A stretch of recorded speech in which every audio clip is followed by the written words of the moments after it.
Well, gamers, I don't think in the 3.5-ish years I've been playing this game now, it's been a long time actually, I've ever seen such a jump in quality from one track release to the next. This is Wildcat Summit Raceway, and this is Totem Goat's most recent creation. Now, the last time he was featured on my channel was on his replica slash inspired track of Iron Man. And some of you seemed to quite like it, some of you weren't the biggest fans. Overall, I thought it flowed and rode really well, and it was more so the visual aspect of things that was lacking slightly. This time, we have got a reimagined version of Monster Mountain, and if I just like look at it, it's really, really pretty. I can't lie. And there's a whole lot of custom stuff going on here as well. Like this finish line looks very, very cool, very nice. Looks like it's just been cut out itself, and it goes perfectly with this too, which itself says Wildcat Summit Raceway. And I believe this is all like he's made this. This isn't just like assets you can find laying around anywhere. I feel like this has probably been found from somewhere, maybe free or paid. I have no idea. But there's a lot of very unique stuff about this track here, just like interacting with the environment, things like this, where a tree's fallen down and it's being held up by one of Red Rider's Earthworks machineries over here.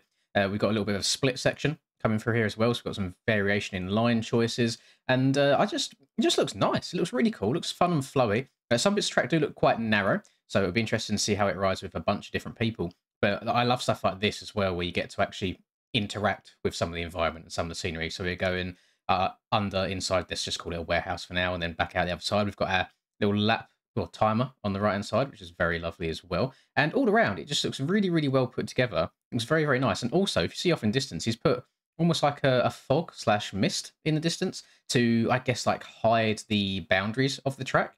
And I also don't hate that either. So all in all, it just feels like a really well put together track. We've got 1, 2, 3, 4, 5, 6, 7, 8, 9, 10, 11, 12, 13, 14, 15, 16, 17. We've got 34 gates along here. Although gate 34 is not having an ideal spot right now. All the others look absolutely fine. Now, I have not played a Monster Mountain replica or reimagined version in a very, very, very, very long time.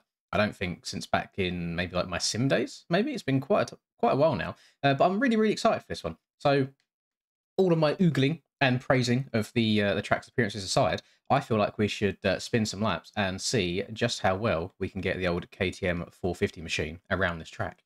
For all of you passionate gamers, you can now get 20% off all G Fuel products worldwide by using code LINS at checkout. And for any of you motorheads looking for some new drip or apparel, use code MXPR_LINS15 fxrracing.eu to get 15% off. All links and codes are in the description down below. Enjoy the video and drop a cheeky little like and subscribe.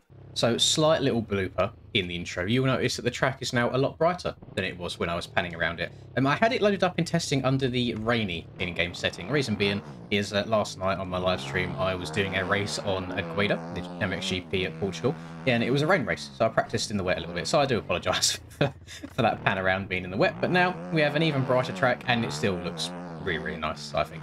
So we're going to see how she rides. Might take me a couple laps to get the flow of things. It looks like it's quite a long track, so trying to memorise everything and getting it all down could be a little bit difficult to do, but we'll see. We'll see how it goes. I mean, I've got settings that I feel fairly comfortable on these days. The race last night on Agueda went okay. We had some rough spots, just nothing the hosts could do. It's just MX Bikes server things at the moment. For some reason, the general infrastructure on MX Bikes, the servers and netcode and all that, just seems to be really, really poor at the moment. Like every time we do an aerial race, there seems to be at least 1, maybe 2 server crashes during qualifying. Last night for the Odin Championship, which is the race that I was taking part in, there was, I think, one of the servers just wouldn't put itself back down, so we had 2 servers and then the same thing, so you have to make sure you join the right one.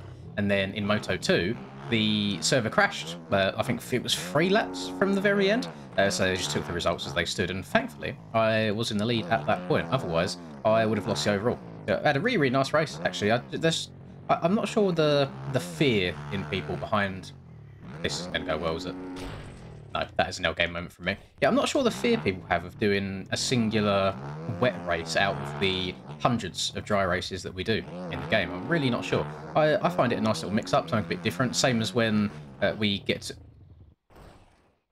What's going on with my front end? That's 2 or 3 times that it stood out on me already. That's a bit scary. I did feel comfortable on this setup until right now.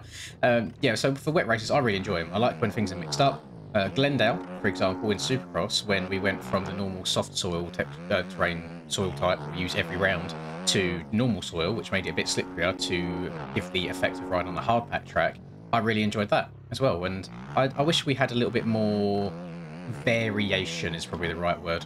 Yeah, variation in our races. They do sometimes end up getting a little bit samey, which is why probably for the most part, other than Lommel, which I didn't vibe with too well, I really enjoy when we get to go to sand tracks as well, because that's just an entire different way of playing the game and racing compared to... I mean, it's wide open, but it's a different kind of wide open, if you know what I mean. But yeah, I love wet races. I don't know why, I just always seem to do well in them. It's not something that I particularly practice often at all. I don't just load up bikes and go, you know what, I want to ride in the rain today. That's just not the case at all. But what I do enjoy is I feel like it's the only time nowadays that I really get to show off any sort of like traction control, like being really good and gentle on the throttle and rolling it on. Whereas a lot of people, I guess like the faster people in the game, are so used to banging the throttle wide open wherever they can now, that doesn't translate over as well onto the wet tracks. So more wet races, please. If we could, I mean, actually, this could go on to a nice little topic here. So this will be interesting to see your guys' thoughts. So I've seen a little 50-50 split at the moment in opinions. So for the AMA Outdoors season, obviously the real race starts is this Saturday. The series starts this Saturday. However, in game, for the first time ever, we are riding the week afterwards to get as much of a replica track as possible. So in the past, we've raced on the Friday, the day before the real race.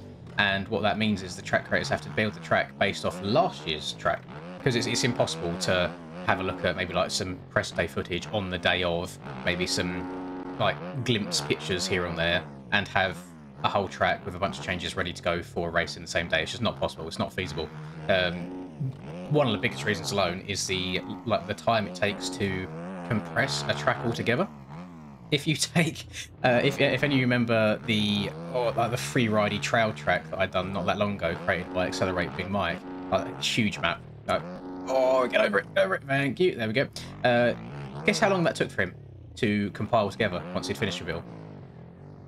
16 hours. He had to leave his PC running for 16 hours to compile all of that track together. So as you can imagine, trying to leave all that till race day and hoping that everything compiles as quickly as possible would not be good. It would not be it would end up being a very, very poor decision, and most of the time you'd probably end up getting a late track release. So yeah, for the first time ever, they are doing races the week after the real life race to get it as real as we can. And I don't mind that. I see it quite split at the moment. People saying that the hype of the race will die down because the real life one's already finished. I would be more excited, I think, because if we take Redbud, for example, where it feels like the layout going up to the Rocco's Leap changes every single year, I'd be much more excited riding the actual version, this year's version, than last year's version. I might be alone in that thought process, I have no idea. But then at the same time, also, it'd be nice to see if we did have like a mudder round, for example. Let's say, for whatever reason, Redbud had torrential rain that week and it was just an absolute swamp fest. I think they would replicate that in the game. And I think that opens the door to a lot more variation of races where you can react to what happens in real life rather than try and guess. And I think it's just going to lead to a much more realistic season from start to finish. Again, I can understand the other point where people say that maybe the hype will die down a little bit if you're doing it after the real race, but I think it could work both ways. I feel like it could add additional hype if there's been a particularly interesting round where maybe a couple of riders are having a really good battle and we have some good motos to watch, then maybe that will make me more excited to try and replicate that in game as well. I don't know. Let me know. I'm very curious to see your guys' opinions on those, because all the way back to my MX Simulator days as well, it was always you race before the real life one because the hype dies down otherwise. And I've always been interested to see how that would play out, really, if we do it afterwards. So, enough waffling. Let's get back to this. As you see, track looks really, really nice. There's something about the orangey kind of... Well, it's not overcast isn't the word. What is it? Almost like... It's not sunsetty either, but it's got that sort of colour, like the orangey colours on the track. I imagine that if the skybox... Well, the skybox did look a lot more orangey when I had it set to the rain mode. So that made it look a little bit more, I don't know, like southernish kind of track, like really, really hot track baking away in the heat. Track feels really, really nice, actually. I mean, I never have, probably never will go to Monster Mountain IRL to be able to ride it and compare to what he's done here to real life. I imagine there's a whole bunch of extra jumps and lines that aren't in real life, which is It's just something that you have to do in MX bikes when you're creating tracks, because I'd say 90% of the time, if you want to recreate a real track one-to-one in game, it ends up being very, very boring. You do have to add your own little twists on it and add like jumps here or there to fill in the blanks. Because in real life, we don't mind like coming out of a corner and then getting on the power as hard as you can to get to the next corner with nothing in between. Whereas in bikes, if you just have corner straight, corner straight, corner straight with no jumps or anything like that, it does get a little bit boring. Probably just because bikes are so easy in comparison to real life. But yeah, I understand why. It's exactly the same as on my Riverside Reimagined track. In real life, Riverside MX it's got jumps, to be fair. It has a couple of big tables in there as well. But there are multiple sections where you'll go 3 or 4 corners without having any other obstacle. It'll just be corner straight, and that doesn't translate well over to in-game. So I have no issue with people taking what is a real track and, I guess, tweaking it slightly and making it better for the game. I'm sure there's some purists that ride the track in real life that would probably want an exact replica, but I understand the reason why. It's always fun to mix things up a little bit. And I want to give a round of applause to Mr. McGoats, actually, because this is a shop track. It's his first shop track that he's been able to create. So it shows that the level of detail is there to be able to pass the shop vetting process. That you do have to have a certain quality of track, and it has to be optimized well enough, and this, that, and the other. Seems like quite a long process, but ensures that not just anybody can rock up and slap a track together and get paid for it. So I don't mind it at all. So well done to Mr. McGoats for making it to this point in your MX Bikes track building journey, and hopefully it doesn't stop there, because you seem to be putting out some rather enjoyable content so far. This track is very, very quick. Didn't expect it to be as quick as it is when I loaded it up, and I do find myself kind of filtering into the same lines each lap, and it's not intentional. It just seems to be where the track pushes you to. So I feel like it does flows pretty damn good. I imagine if there was other people riding around the track with me as well, I'd probably change up my line a little bit just to get out of their way. But for now, I'm quite happy just sitting in my same lines over and over again. The couple of line choices that I have taken, they seem to be fairly equal to each other. You can rail majority of the outsides, or you can check up just a little bit and hit some inside lines. Check up here. Lovely. Lap times seem to be around the 2-minute mark, which is quite a long one, actually. Is this a finish line here? Yes, it is. It's a finish line that I'm coming up to. They're over 2 minutes. So yeah, like I said at the start, quite a difficult track to learn if you want to learn every single inch of it. Got some cheeky low lines like that, hitting the higher spot. Taking a leaf out of the MXGP books. Hawkstone was mad. Like, Hawkstone was so funny for the low lines. We're just taking off on the side of every single jump. But you know, when you're competing for those positions, and every 10th of a second helps, it's important to stay as low as possible on every single jump.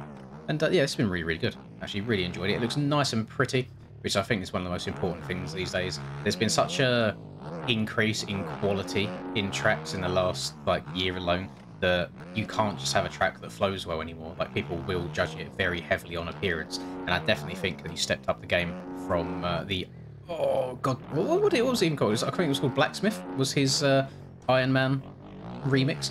So yeah, definitely stepped up a lot. I think this looks really, really pretty, and he should give himself a little bit of a pat on the back as well. I definitely think he's leveled up in the track creation game, and it does take me to a point where I heard some very weird...